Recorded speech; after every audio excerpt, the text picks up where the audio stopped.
Hello, everybody, and welcome to the Women Talking Money podcast. I'm Gretchen from Magenta Financial Planning and She Finance, and today I'm really pleased to welcome Emma Bird to the show.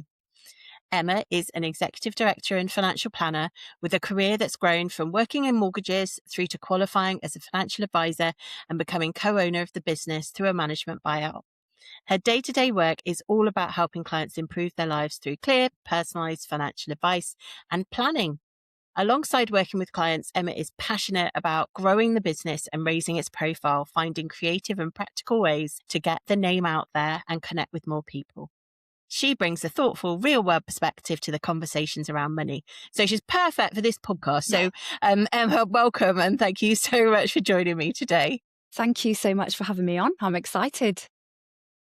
Excellent. So obviously read out your bio that you provided before, but do you want to sort of tell us all a little bit about your career journey so far, like from starting out in mortgages to sort of becoming a financial planner and now obviously co-owner in the business? Yeah, absolutely. It sounds really strange listening to that back because it's sort of like it is a journey and it's like just gone into such a short bio there, but it's so many years of like, as you know, it's like qualifications, training and everything. And that sort of like brings you back to how I first started because I didn't ever really know what I wanted to do. Left school, didn't really know what I wanted to do, went into business studies and did my sort of university and everything in business management. And then I always sort of like the idea of finance, but I never thought that I'd actually be able to go on and achieve it until I just put my head to it and I thought, yes. So I actually started my career in the banks.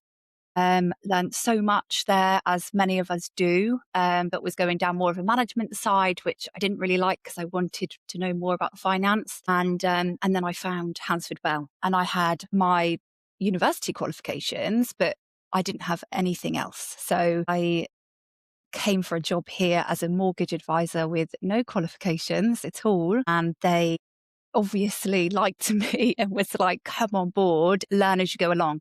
And that's what I've done with Hansford Bell. So I joined here in April, it'll be 10 years. So 16, joined Hansford Bell, completed all of my mortgage qualifications with their support, then developed the mortgage department.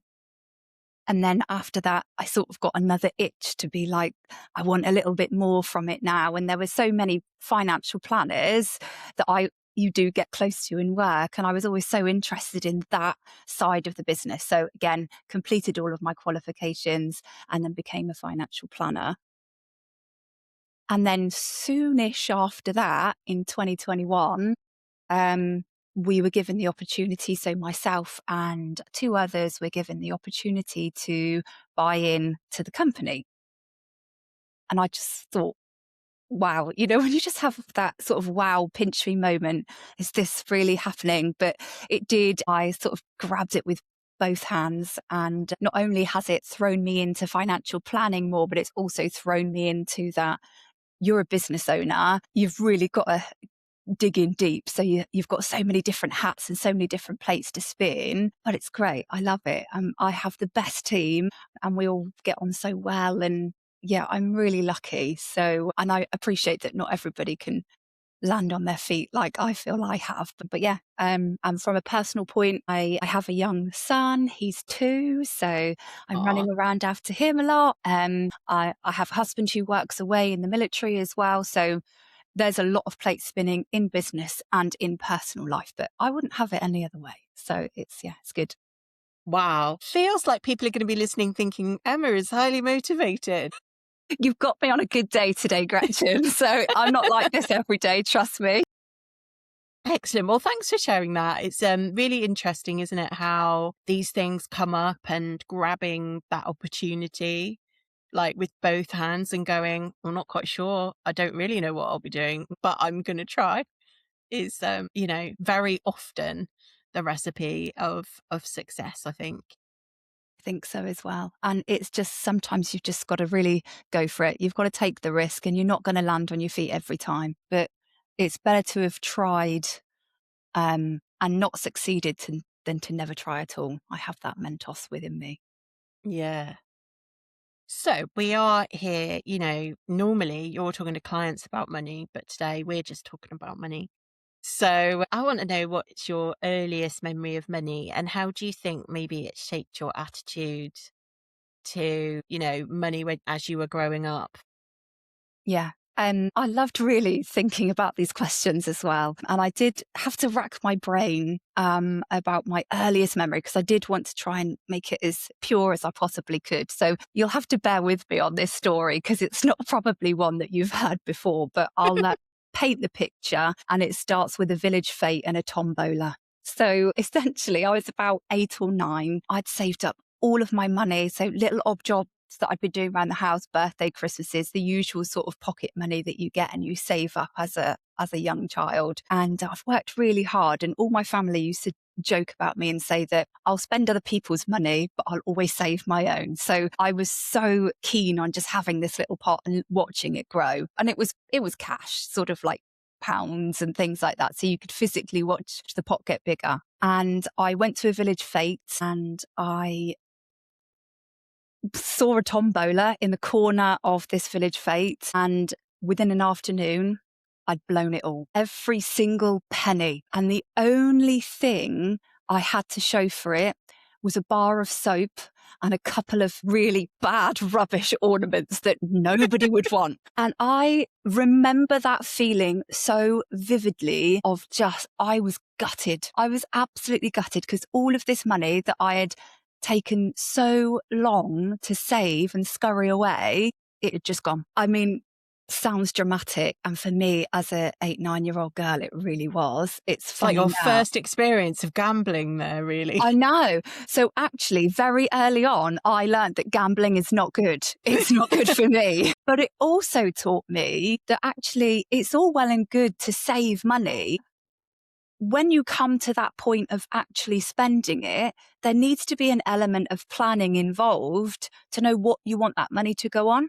Because if you don't, you'll be exactly like 8-year-old Emma and you'll blow it all on a tombola and have nothing. So And do you think you learnt lessons, when you were little that you kind of took forward into adult life? absolutely. Yeah. So as I said again, gambling, don't do it. But also it's still really important and really positive to save money, but maybe having a goal on what you want to spend it on is probably important. And do you think that early influence still influences how you do make your decisions today? Definitely does. Yeah, it really does. And don't get me wrong, I'm like every other person probably that you've spoken to.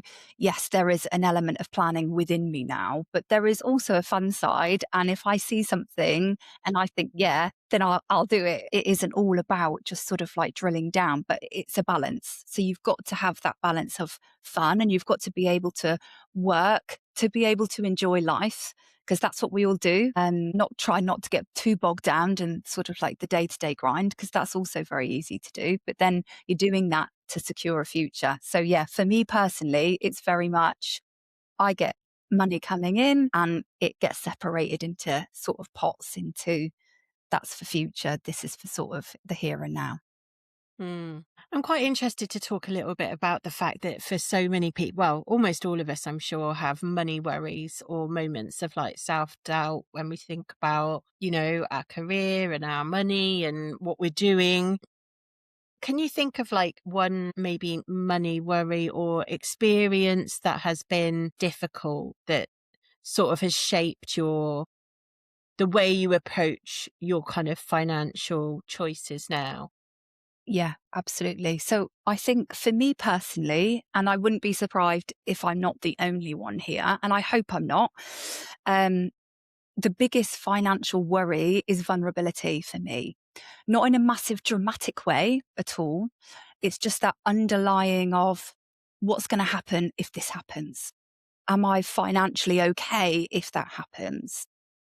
I've always been very clear that for me personally, I've wanted to have financial independence. So I've always had that sort of head screwed on that I know that I need to be able to look after myself no matter what happens. And that's not because that I'm look at the world in a really grey light. I don't at all. I have a lovely life and a lovely family, but I've also seen it change rapidly. So for me, it's about having the financial choices and the work that you've got to put in now to work around that vulnerability point. I don't think anyone likes to feel vulnerable, but when you look at finances in particular, and I feel like a lot of women, and I have come across a few women that have been left in vulnerable points when it comes to money and they feel a bit lost. And I think people get it confused. It's not about being wealthy when I speak about financial vulnerability. It's about feeling secure. And they are two very different things. And have you kind of seen, I guess I'm interested to know then with your work with clients, whether that's something that comes up often?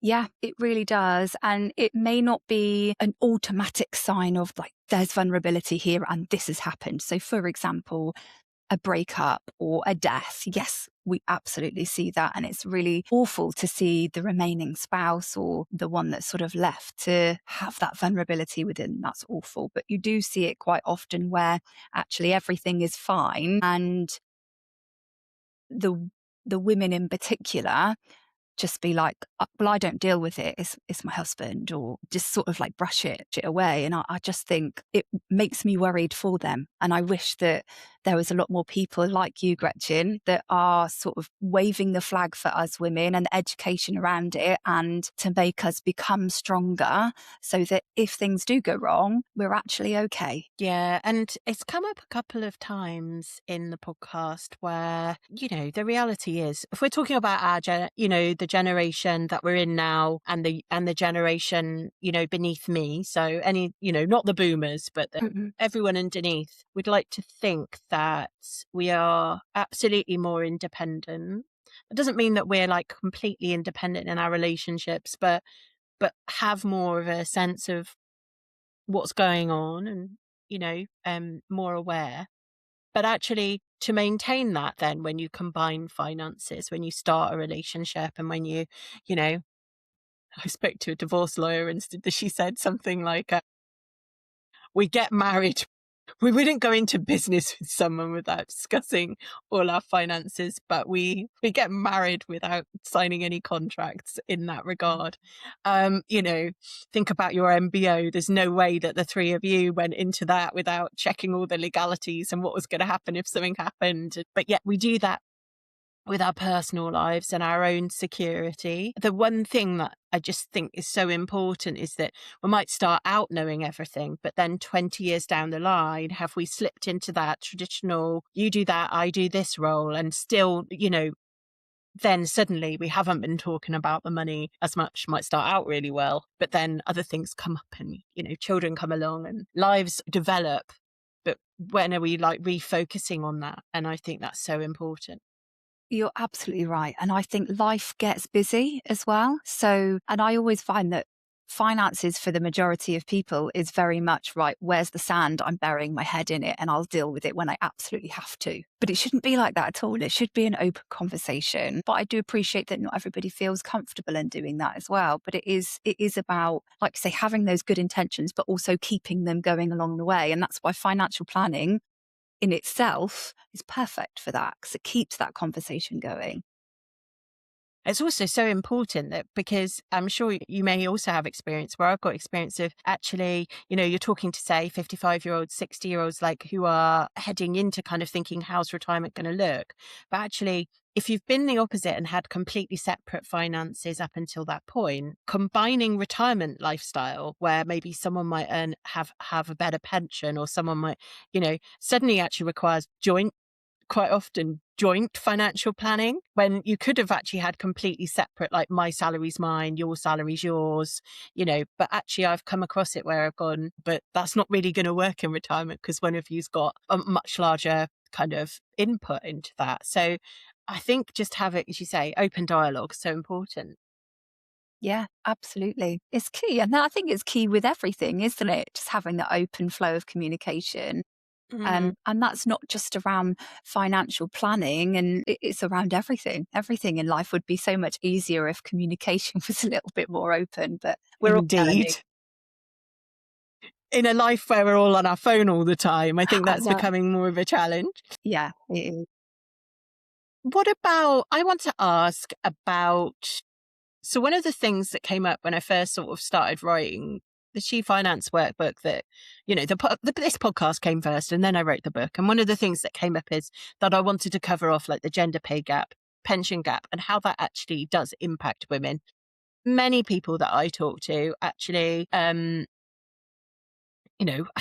may not have experienced that themselves, but can see how that shows up in generally in the people that we know, etc. So I just want to know, if you noticed that kind of gender pay gap, pension gap show up in your own life so far, or in conversations with like friends or clients, around, your age. That's the kind of thing I want to try and touch on.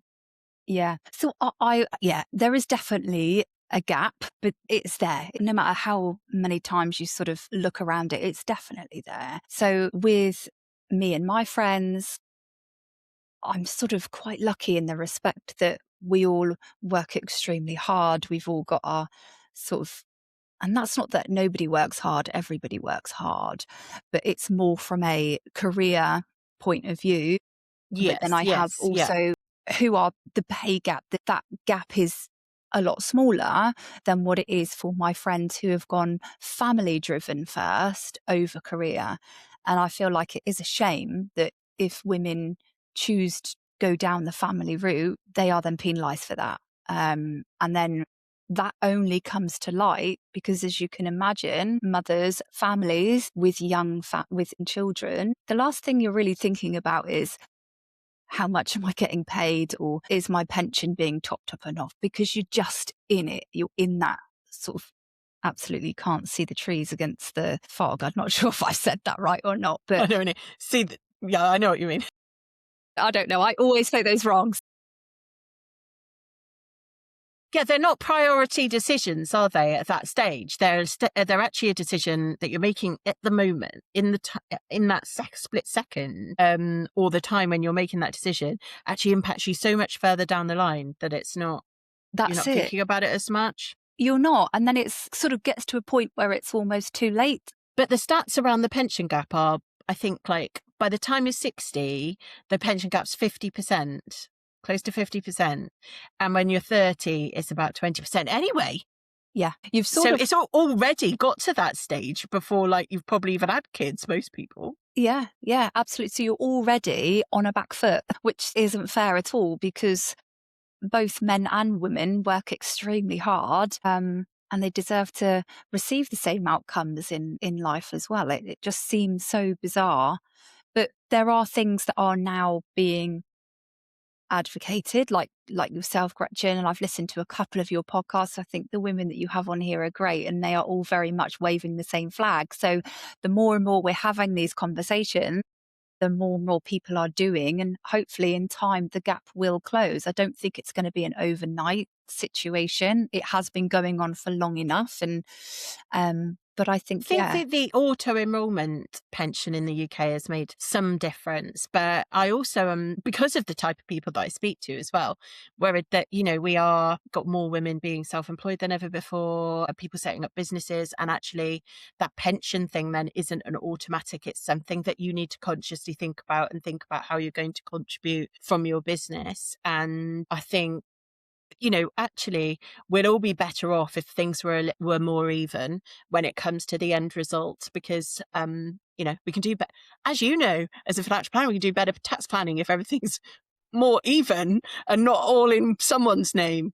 So it's a kind of a bit of the pension gap's a bugbear for me. It's not that I want everyone just to go off and plow loads of money into their pension. And obviously everyone's got to take advice and do things that are right. But just the fact that this gap is massive in comparison to yeah, the pay gap is yeah. a real worry. It really is. And sometimes you need to have that perspective. So a lot of people just live for the here and now, especially with self-employed. You're out there getting the business to sort of get by. You're not necessarily thinking, well, I need to put some back for my pension because I'm so busy like drumming up business to paying for whatever bills I've got. But when you have that financial plan in place, it gives you that perspective of, well, actually, if you start doing it, the sooner the better. Don't worry if you haven't started it, but now is a better time than never just to see the effect that it does have. And I think if more people had that and saw it in black and white, it would be a no-brainer that they would just, that Yeah, would and be just, something that they would think about. stick to rule of thumb of, right, the auto enrollment amounts, 8% or, whatever, like, I should know this off the top of my head, but, minimum levels, Yeah. and, put 10% aside or whatever and get it in and just start as you mean to go on and get used to it. I think, more and more people should be thinking about that for definite. Yeah, I agree. What values do you think are most important to you when it comes to money and financial decisions? Values. Really good question. And I think the value for me is more around equality. So it's about feeling empowered, but also feeling the confidence to be able to make those decisions, because not many people do. I think sometimes there's a myth around money and finance that it's just sort of, that's not me, that's somebody else. Somebody else does that. You have to be super clever or switched on to be able to know what you're doing with finances and make those decisions. But that's not true at all. I haven't come from an affluent background by any means. I think you've just got to have the willingness to learn. And for me, clarity comes after you engage, not before. You don't need the confidence before you start speaking about money or trying to understand about money. You just need to do it, because once you learn about it and once that becomes a lot more prominent in your life and you feel like you're able to understand it and do it and have the conversations, then that's when you start to gain more confidence. And what I do find as well is that when people start to ask the questions, you will probably look around and think there are a lot of other people thinking the same thing. And I think for some people, for some women, they just don't have the confidence to speak about it. So they don't. But actually, it's just ask the question, take the leap, you are your own person. Just have the confidence to do it. So yeah, values, it's equality and definitely confidence. And how do you sort of go about, we talked a little bit about balance earlier, so I'm interested to know, with you young little boy as well, like how you go about balancing enjoying life now with kind of planning for the future, which, is something that is harder and harder with all the external influences that we have around, consumer content around social media and stuff. Yeah, I think it's so hard to live your life sometimes when there's social media around.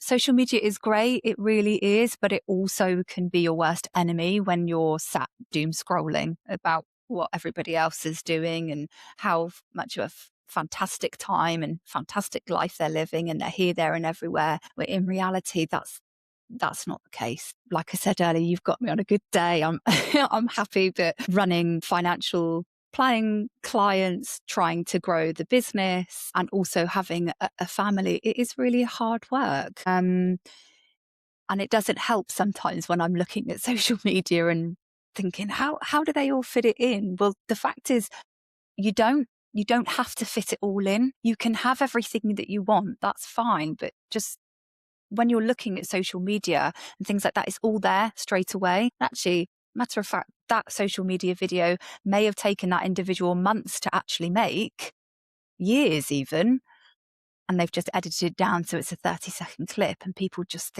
look at that and think, "Oh, that's what I want." When it is achievable, it just takes time. But I think it is difficult to have that balance. For me, for Hands for Bell, we're really keen on that work-life balance for all of our team members. And around 3 years ago, we introduced a 4-day working week. So for everyone that works with us, you work Monday to Thursday, and you have that Friday off just to sort of have more of that work-life balance. So since we've done that, that's actually really helped me individually as well as everybody else. It gives me more time to spend with my family and to do the things that I want to do, having that longer weekend. But I have also found that during the week, it makes me so much more productive, and everybody else. So would definitely recommend. And so when it comes to so the question sort of is around like enjoying life now, but also planning for the future, and like trying to, what I see as a challenge really is that we're being bombarded always about kind of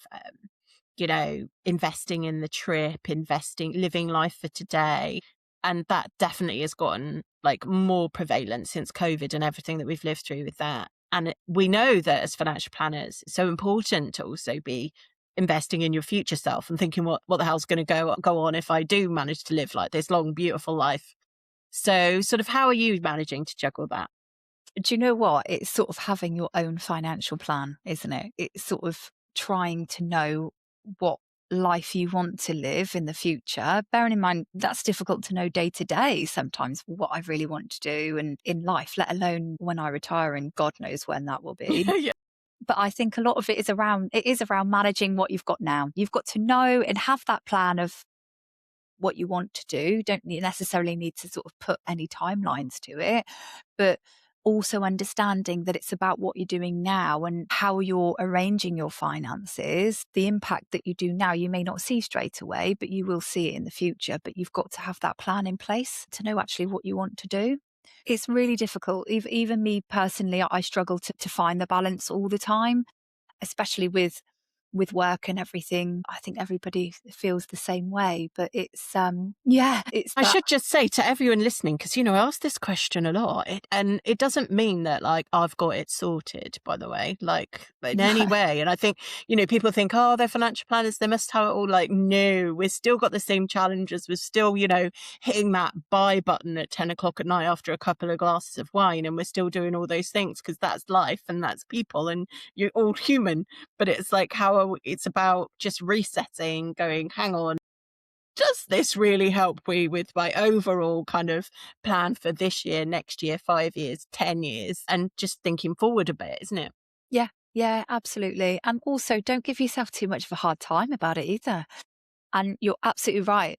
Just because we're financial planners does not mean we have our lives planned out. It really doesn't. We are still human, but we see the greatness in how financial planning can help. So that's why Yeah, I'm so and we see passionate maybe about it. more of the kind of longer term impacts of not really thinking about it, kind of burying ahead. And we see kind of at a later stage having to try and get through that. So I guess we've just got that advantage, haven't we? Yeah, yeah. Okay, so I guess what I'd like to ask, and it's probably not on your original questions, so there we go. I'm going to throw you a little bit, but we're getting towards the end now. If there's a woman listening and feels like she should be sort of further ahead with her money by now, what would you want her to kind of know from you? From me, I would just want them to stop having that mindset. And I know that's easier said than done. And the most positive thing to take out of that is that she's realized that there has come to a point where she feels that there's something more that she can be doing. So we should see that and we should congratulate that, because there's so many people that go through their lives and think, I just don't have a clue. I think actually getting to that point is really positive. So firstly, I would say, well done. Secondly, I'd just say don't put too much pressure on yourself. And then sometimes as well, you just need to take risk in life as well. So if there's something that individual wants to do, then, always sort of think about it first. But if it's something that you've been wanting to do, go for it. That's something that I've learned, especially with the management buyout. Like you said, didn't really have a clue on what I'd be getting myself into in that respect, but I took the leap and I did it. And then I suppose from a financial perspective, it would just be looking at what you've got financially, but it's not about the money that's in the bank sometimes. It's about what you want that money in the bank to then do for you. So I think recognizing it is great. It's a great place to start, but also then you need to think about where is it that you want to be and what does that look like for you? And then work back from there and then see, right, financially, how does that sort of make sense? And what then can we then do to put in place to get you where you need to be? Absolutely. I really love that. Thank you. So I guess really I might just close on, you did touch a little bit on this earlier, but I'll ask again just to clarify, what does financial freedom mean to you? So financial freedom to me, and I've literally just said it, it's not about the number in the bank for me. It's about choice. It's about choice over how I spend my time, who I work with, having that ability to make decisions without fear or thinking, am I going to regret this? It's knowing that life changes, but if it does, then I've got options. So that for me is what financial freedom actually feels like. I'm still working on financial freedom and working towards that. But I think having that peace of mind where it's not necessarily like financial freedom means I can pay off my mortgage and I can retire at X date. It's more about what opportunities it gives to me and the decisions I can make through having that freedom. Mm. And I think when you want to be financially independent, I've always had that sort of in me from a childhood. I think when can you really ever pinpoint you being financially independent? Probably not. There's no number on it. It's just what you feel and the decisions that you can make and feel confident enough to make them. And I think for me, especially, the freedom starts with having that confidence. You don't have to know everything, but you just need to know that you're allowed to ask the questions and be involved with finance as well. You don't have to come from money to build freedom either. You just have to believe that, firstly, you deserve it, and also be willing to take the first step. Emma, thank you so much. Before we finish, where, if anyone listening wants to find out more about you and the work that you do, what kind of socials is it best to follow you on, etc. Yeah, fab. So LinkedIn is going to be the best place to get me on, especially. I'm really trying to build up my profile, actually. Really started to use LinkedIn a lot more. So yeah, that is where Okay, you'll find fab. me. Well, listen, thank you for joining me today and sort of sharing your thoughts and story. I've really appreciated it and like talking to you. Well, thank you so much for having me, Gretchen. I really appreciate your time.